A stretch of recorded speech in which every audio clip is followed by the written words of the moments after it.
And when Luthio spoke in this tone of voice, rolling his R's, he produced a great rumbling sound that seemed to Adamsberg as if it was issuing from the very earth. He picked up the suitcase, his mind already on its way to the Eurostar departure lounge of the Gare du Nord. "What can't you get out?" he said distantly, locking his front door. "The cat in the tool shed. You surely knew she was having kittens." "I didn't even know there was a cat there. I certainly don't care." "Well, you know now, hombre, and no way will you not care. She only managed 3 so far. One's dead, and 2 others are still stuck. I can feel their heads. I'll massage her belly, and you can pull them out.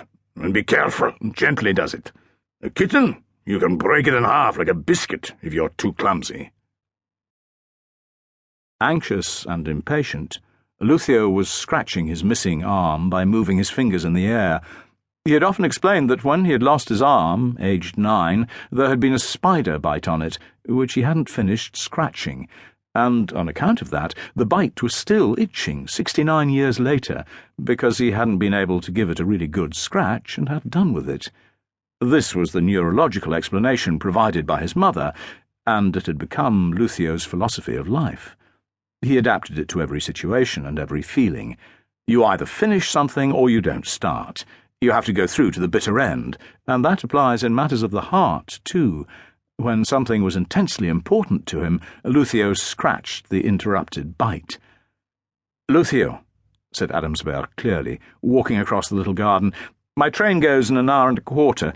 My deputy is having kittens himself at the Gare du Nord, and I'm not going to be midwife to your wretched cat when 100 top cops are waiting for me in London. Do it yourself. You can tell me about it on Sunday." "How am I supposed to manage like this?" cried the old man, waving his stump in the air.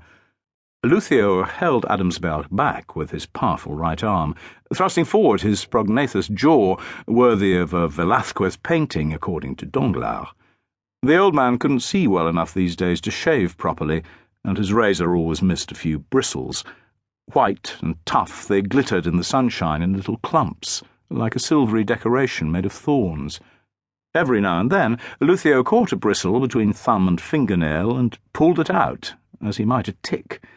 He never gave up till he got it out, observing the spider-bite philosophy. "You're coming with me. Let me go, Luthio. You've got no choice, hombre," said Luthio darkly. "It's crossed your path now. You have to come. Otherwise it'll scratch you all your life. It'll only take 10 minutes. My train's crossing my path, too. Time for that afterwards." Adamsberg dropped the suitcase and groaned impotently as he followed Luthio into the shed. A tiny head, sticky with blood, was emerging between the cat's hind paws.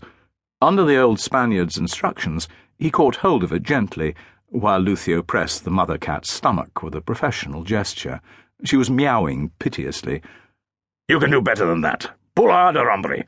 Get hold of it under its shoulders and pull. Go on. Don't be afraid, but be gentle. Don't squash its skull. And with your other hand, stroke the mother's head. She's panicking." "Luthio, when I stroke someone's head, they go to sleep." "Joder! Go on, pull!" 6 minutes later, Adamsberg was putting 2 red and squeaking little rats alongside the others on an old blanket.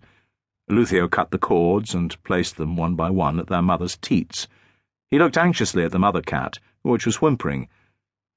"What do you mean about your hand? You put people to sleep?" Adamsberg shook his head. "I don't know how. If I put my hand on their heads, they go to sleep. That's all." "And you do that with your own kid?" "Yes.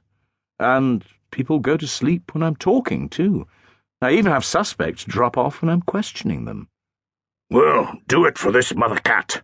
Apurate! Make her sleep." "Good grief, Luthio, can't you get it into your head that I've got a train to catch?" "We've got to calm the mother down." Adamsberg couldn't have cared less about the cat, but he did care about the black look his old neighbour was giving him. He stroked the very soft head of the cat, since it was true he really had no choice. The animal's panting gradually subsided, as his fingers rolled like marbles from its muzzle to its ears. Luthio nodded his approval. "Yes, she's sleeping, hombre." Adamsberg gently removed his hand.